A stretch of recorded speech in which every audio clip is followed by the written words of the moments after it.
चलिए तो आज का डिस्कशन स्टार्ट करते हैं। और मार्केट को समझने से पहले, मार्केट के अप्रोच को समझने से पहले कि कल हमारा क्या अप्रोच रहेगा, प्रीवियस डे यानी परसों हमारा क्या अप्रोच था, हमारा क्या डिस्कशन था, उससे पहले एक छोटी सी कहानी मैं आपको बताता हूँ। मतलब मुश्किल से 1 से 1.5 मिनट। तो थोड़ा सा मैं उम्मीद कर रहा हूँ आप लोगों से कि वो 1 डेढ़ मिनट आप देंगे। तो एक कहानी ऐसे शुरू होती है कि एक कॉम्पिटिटिव एग्जाम होता है। एक लड़की उसकी तैयारी कर रही है। 7 से 8 साल का एक बहुत ही हार्ड लेबर करने के बाद वो उस मुकाम पे पहुंची कि उसने वो कॉम्पिटिटिव एग्जाम क्वालिफाई कर लिया। 8 साल करीब, मतलब ऑब्वियसली आप आईआईटी हो या नीट का एग्जाम हो, कोई भी कॉम्पिटिटिव एग्जाम अगर आप प्रिपेयर कर रहे हैं तो आप समझ सकते हैं कि उसमें बहुत ज़्यादा लेबर लगता है, due to lots of competition is there. तो ये चीज़ें हुई और 8 साल 9 साल मेहनत के बाद वो एग्ज़ाम क्वालिफाई करके फिर पढ़ाई होती है। पढ़ाई के बाद वो सारी चीज़ों को कंप्लीट करने में करीब 8 साल का मेहनत लगता है। अच्छे से ड्यूटी करने के बाद पेशे से एक डॉक्टर है। आप समझ रहे होंगे मैं किस ओर जा रहा हूँ। ज़रूरी है बात करना, क्योंकि सर स्टॉक मार्केट और आपकी इकोनॉमी वो धरी की धरी रह जाएगी अगर ह्यूमैनिटी नहीं बचता है तो। मानवता, इंसानियत अगर आपके पास नहीं है तो फिर आप कितना भी पैसा कमा ले, राह चलते आपका गला काट के कोई भी चला जाएगा और आपका पैसा यहीं पे रखा रह जाएगा। तो इकोनॉमी पे तो हम लोग चर्चा रोज कर ही रहे हैं, स्टॉक मार्केट को भी हम लोग लेके रोज चल ही रहे हैं और आगे भी चलेंगे और आज भी डिस्कशन करेंगे। उससे पहले 11 बजे रात में आराम से 36 घंटे का लगातार ड्यूटी करने के बाद अपनी मम्मी को कॉल करके उसने बोला कि ठीक है अभी थोड़ा आराम करने में जा रही हूँ, आप लोग आराम से सो जाइए। 2 बजे की बात है कि उसने डिनर किया। मतलब आप समझिए कि इतना मेहनत करने के बाद 36 घंटे की ड्यूटी कर रही है वो, और उसके बाद 2 बजे उसको खाना नसीब हो रहा है। मतलब ड्यूटी बहुत हैवी वर्क हो, आप भी जान रहे हैं कि किस तरह का हैक्टिक शेड्यूल रहता है डॉक्टर्स का। और उसके बाद 2 बजे उसने डिनर किया और 3 बजे के आसपास उसको लगा कि थोड़ा सा आराम कर लेते हैं, फिर तो ड्यूटी पे लग ही जाना है, लगातार ड्यूटी चल ही रही है। और 3 बजे जब पूरा इंडिया सो रहा था, हम लोग भी सो रहे थे, जो कि अभी भी सो रहे हैं, एक ऐसा ब्रूटल केस। मतलब उसको मैं वो फीलिंग एक्सप्रेस शायद ना कर पाऊं, लेकिन ये अत्याचार हुआ, बलात्कार, रेप की मैं बात कर रहा हूँ। शेमफुल, ये शेमफुल।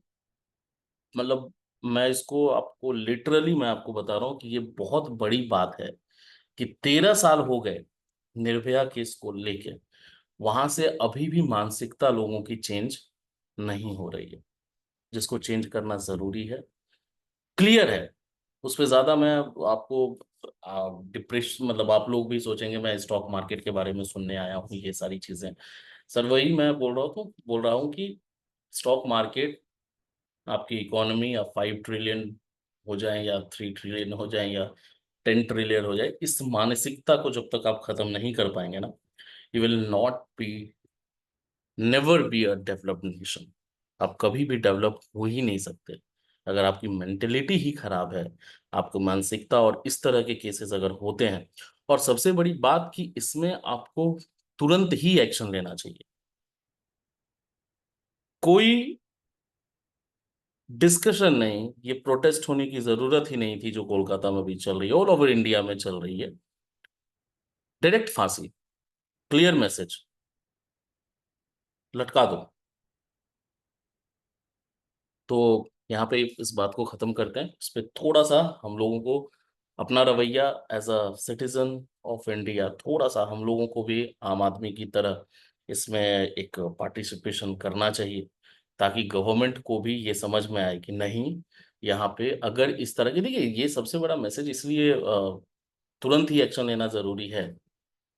ये एक मैसेज जाएगा कि इस तरह का घिनौना काम अगर आप करते हैं तो उसके लिए कोई मर्जी नहीं है। चलिए आते हैं स्टॉक मार्केट के बाद पे। मार्केट डायनामिक्स थोड़ा चेंज हो रहा है सर। मार्केट को समझना थोड़ा और मुश्किल हो रहा है। समझने के बाद ट्रेड्स को एग्जीक्यूट करना, मतलब आप मार्केट टाइमिंग्स को पकड़ पाना, ये और भी थोड़ा सा डिफिकल्ट होता जा रहा है। जो मैं पिछले 3-4 वीडियो से मैं आप लोगों को आगाह कर रहा था कि ठीक तो नहीं है, सब ठीक नहीं है। 24,000 के नीचे क्लोजिंग आ जाना, देन अब लास्ट डे को अगर परसों की बात करें तो एक बाउंस होता था, फिर से एक हैवी शॉर्टिंग, बाउंस होता था, फिर से हैवी शॉर्टिंग। तो ये चीजें जो चल रही है ना, इससे ये तो समझ में आ रहा है कि बस एफआईआईज नहीं बेच रहे हैं। इस बात को आप समझ रहे हैं कि बस एफआईआईज आपका माल नहीं बेच रहे हैं, माल और भी इन्वेस्टर्स जो आपके डोमेस्टिक इन्वेस्टर्स हैं वो भी बेच रहे हैं।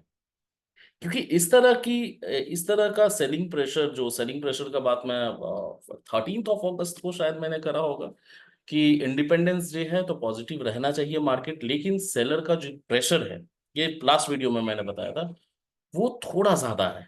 वही हम लोगों को देखने भी मिला एक रेंज में। और जो लेवल्स हमने डिस्कस किए थे लास्ट वीडियो में, 125 120 और ऊपर 180, मार्केट ने उसको क्रॉस ही नहीं किया सर। तो ये चीजें हुई हैं। नेक्स्ट डे के लिए भी, मतलब कल के लिए भी, 16 अगस्त के लिए भी हमारा सेम लेवल बहुत क्रूशियल होगा। 120 नीचे, 24,120। चार्ट पे मैं आज नहीं जा रहा हूँ, मैं शॉर्ट में वीडियो को खत्म करने की कोशिश करूंगा, लेकिन जो इंपॉर्टेंट बातें हैं उसको मैं बता दूं। 120, 24,120 नीचे का, और 24,180 will be the immediate level which you will have to observe, कि अगर वो ऊपर की तरफ टूटता है तो you can see a movement in the on the upper side, और नीचे की तरफ अगर आप जाएंगे तो नीचे तो बहुत बड़ी दिक्कत है। दिक्कत ये है कि 24,000 अगर ब्रीच हो गया तो 24,000 पे ना सर आपका 50 डेमा है। 50 डेमा का मतलब 50 डे का डेली चार्ट पे 50 एक्सपोनेंशियल मूविंग एवरेज। तो 50 डे का एक्सपोनेंशियल मूविंग एवरेज है आपका 24,000 के लेवल पे। तो वो चीजें ध्यान में रखिएगा, अगर वो टूटता है तो it will be a matter of concern, वो कंसर्न वाली बात होगी। और 120 इमीडिएट लेवल होगा, ऊपर की तरफ 180 का लेवल होगा। 180 इन केस अगर टूटता है, देखिए क्योंकि जिस तरह का स्ट्रक्चर और पैटर्न बन रहा है बैंक निफ्टी में भी, अगर आप देखेंगे पैटर्न वाइज टेक्निकल एनालिसिस, तो ऐसे पैटर्न में जिधर भी ब्रेकआउट या ब्रेकडाउन आएगा बहुत बड़ी मूवमेंट आएगी, जो दिख के लग रहा है। अगर ऊपर की तरफ टूटता है, मतलब अब बैंक निफ्टी का अगर रेंज मैं आपको बताऊं। अच्छा एक चीज और थी, बैंक निफ्टी ने तो कमाल ही कर दिया। बैंक निफ्टी 100 डेमा के नीचे क्लोजिंग उसने दिया है, मैटर ऑफ कंसर्न, बहुत बड़ी बात है। और जो 49,000 आपका लेवल है, 49,000 करीब आप लेके चलें कि 800 ऊपर की तरफ, और 49,500 और 700 आप लेके, 49,650 700 का रेंज, ये नीचे की तरफ। ये दोनों में से किधर भी अगर टूटता है तो एक बड़े मूवमेंट को आप एक्सपेक्ट कर सकते हैं, as per the structure, as per the pattern on the technical chart. अगर डेली चार्ट भी आप देखें या 5 मिनट के कैंडल्स को देखें, तो वहां पे जिस तरह का पैटर्न है उसमें आपको किसी भी side, either side, you can see a very good momentum, चाहे वो ऊपर की तरफ हो या नीचे, मतलब किसी भी साइड आ सकता है।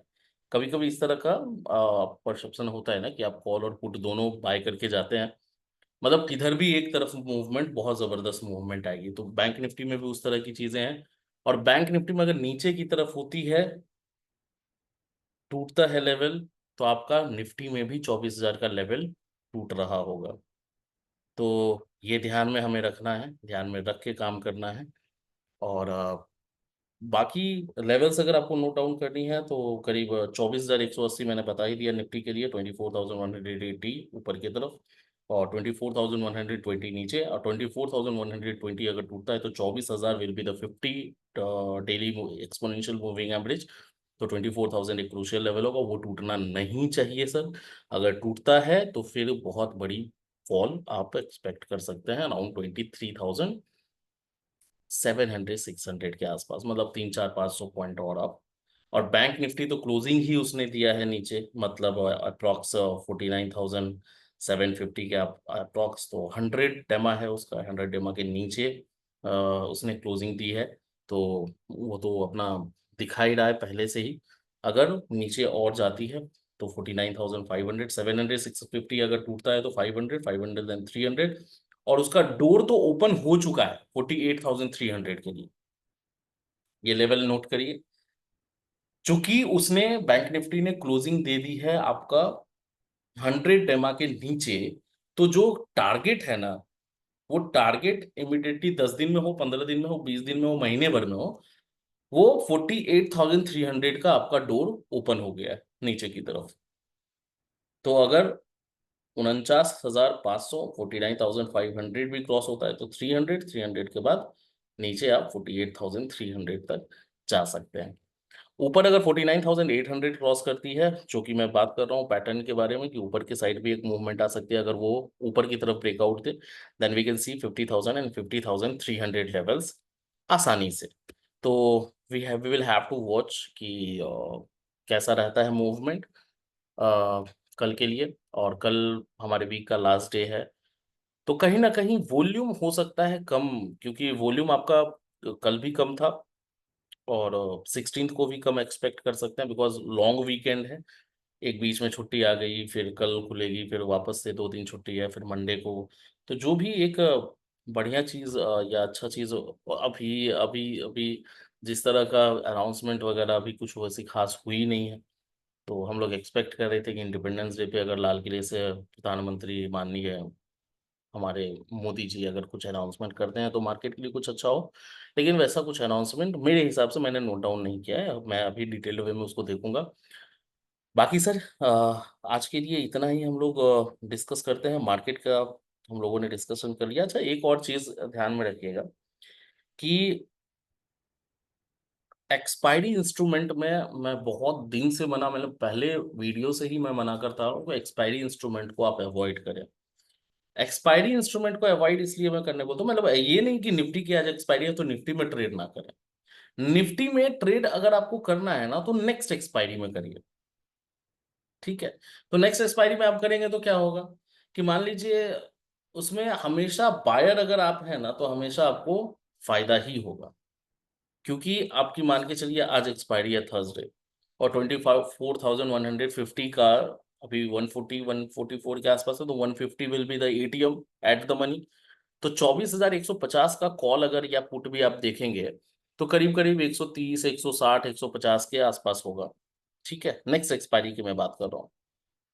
तो मोटा मोटी आज से लेके अगले थर्सडे तक में 6 दिन में आप अगर कैलकुलेट करेंगे ना, तो जो डेल्टा है, मतलब उसके हिसाब से 60 से 70 पॉइंट आपका सुबह में थर्सडे, अगले थर्सडे को मॉर्निंग में अगर उस प्रीमियम को देखेंगे तो 60 से 70 रुपए उसका प्रीमियम बचता है, अगर मार्केट यहीं रह जाती है तो। मतलब जो 50 से 60 पॉइंट है ना, वो आपका थीटा है। ठीक है, टाइम डी के। तो ये जो 60 से 70 पॉइंट, मतलब पर डे आपका 20 रुपए का प्रीमियम वो वैसे भी डीके हो रहा है। आर्ली बेसिस पे वो 5 रुपए 7 रुपए वैसे भी आपका डीके हो रहा है। तो अगर आप आज निफ्टी में कुछ एनालाइज कर रहे हैं तो अगले एक्सपायरी में आप ट्रेड कर रहे हैं, उसी दिन स्क्वायर ऑफ करिए, क्योंकि वो पर डे आपका डीके जा रहा है। और टारगेट बेस्ड ट्रेडिंग करिए। अभी के लिए मैं ये इसलिए बता रहा हूं कि अभी के मार्केट के हिसाब से अभी ये करना बहुत जरूरी है कि नेक्स्ट एक्सपायरी में ट्रेड करिए। बायर्स के, अगर आप बायर हैं तो, सेलर हैं तो देखिए नॉर्मली सेलर्स का दिन होता है एक्सपायरी, वो थीटा खाते हैं, जो भी उनका टाइम डीके है उनको मिल जाता है। बायर अगर आप हैं और एक्सपायरी है एक इंस्ट्रूमेंट की, निफ्टी की या बैंक निफ्टी की, तो आपको अगले एक्सपायरी में ही काम करना चाहिए, which will be anyhow somehow however beneficial ही होगा। ठीक है। टारगेट बेस्ड ट्रेडिंग में क्या बोल रहा हूं कि अगर आपको लग रहा है निफ्टी 100 पॉइंट्स ऊपर जाने वाली है, ध्यान से समझिए, अगर निफ्टी आज 100 पॉइंट्स ऊपर जाने वाली है तो आपका एटीएम का कॉल जो है ना उसका डेल्टा होता है 0.5, 0.5। मतलब 100 पॉइंट वो ऊपर जाएगी तो आपका प्रीमियम जो है वो 50 रुपये बढ़ेगा कायदे से। बढ़ता वो 40 रुपये ही है। तो 100 पॉइंट का अगर आपका टारगेट है तो आप 40 पॉइंट का अपने प्रीमियम पे टारगेट लेके चलिए और वहां पे बिल्कुल सौदे को काट दीजिए। उस डिसिप्लिन के साथ अभी काम करना बहुत जरूरी है सर। अभी के मार्केट नीचे की तरफ 100 रुपए का है पुट, अगर आप बाय कर रहे हैं, आप बायर हैं, तो 100 रुपए के हिसाब से 40 पॉइंट, 200 पॉइंट है तो 80 पॉइंट, 300 पॉइंट है तो 120 पॉइंट अपने प्रीमियम पे। मतलब समझ रहे हैं ना, कंफ्यूजिंग नहीं होना चाहिए। 100 पॉइंट अगर निफ्टी ऊपर या नीचे आपको लग रही है तो आप ये याद रखिए कि आपका जो प्रीमियम है वो 40 रुपये बढ़ेगा एटीएम में एट द मनी। मतलब अगर 24,200 पे निफ्टी ट्रेड करिए तो 24,200 के कॉल के बारे में मैं बात कर रहा हूँ। 24,100 पे, 24,100 पे अगर निफ्टी ट्रेड करिए तो 24,100 के बारे में मैं बात कर रहा हूँ। तो ये टारगेट बेस्ड ट्रेडिंग बिल्कुल करिए, ये नोट डाउन कर लीजिए। और आपका जो एक्सपायरी है उसको नेक्स्ट एक्सपायरी में ट्रेड करिए, करेंट एक्सपायरी में ट्रेड मत करिए। अब जीरो हीरो है, बहुत बड़ा कोई श्योर श्योर शॉट आपको मूवमेंट दिख रहा है कि ऊपर की तरफ बहुत बड़ा मूवमेंट तो आ ही जाएगा, you can trade in current expiry also. लेकिन नॉर्मली अगर आप ट्रेड करते हैं तो नेक्स्ट एक्सपायरी में करें। 50, 10, 60, 70, 100 पॉइंट को अगर आप टारगेट कर रहे हैं तो आज के लिए बस इतना ही। और ध्यान रखिएगा कल के लिए। और लेवल्स मैंने बता दिए हैं, अगर आपने नोट डाउन नहीं किया है तो वापस से थोड़ा सा बैक चल जाके उसको नोट डाउन कर लीजिए। मार्केट रिस्पेक्ट कर रही है हमारे लेवल्स को, आगे भी करती रहेगी। और आई होप कि जल्दी से जल्दी जो कोलकाता में इश्यूज चल रहे हैं और जो ये केस हुआ है ये दोबारा होना नहीं चाहिए। उसके लिए एक सख्त कदम, कठोर कदम सरकार उठाएगी या हमारा लॉ उस पर काम करेगा। और वी आर वेटिंग कि जल्दी से जल्दी वो दिन आए और सारे लोगों जो जो भी इस मानसिकता के साथ जी रहे हैं, जिनका भी दिमाग इस तरह का खराब है, वो उनको एक सबक मिले, उनको एक डर अंदर में पैदा हो, वो डर कि भाई अगर ऐसा होता है तो डायरेक्ट फांसी है और उससे ज्यादा कम कुछ है नहीं। तो चलिए दोस्तों, आज के लिए बस इतना ही। बहुत बहुत धन्यवाद। Have a nice day tomorrow और मिलते हैं कल। Happy independence day. मैंने नहीं बोला कि ये आज़ादी मायने नहीं रखती है, ये इंडिपेंडेंस मायने नहीं रखती है, इस तरह का अगर केस अभी भी हो रहा है तो। चलिए सर, बहुत बहुत धन्यवाद। देखते रहिए, लाइक करिए, सब्सक्राइब करिए, शेयर करिए as much as you can. Thank you so much guys.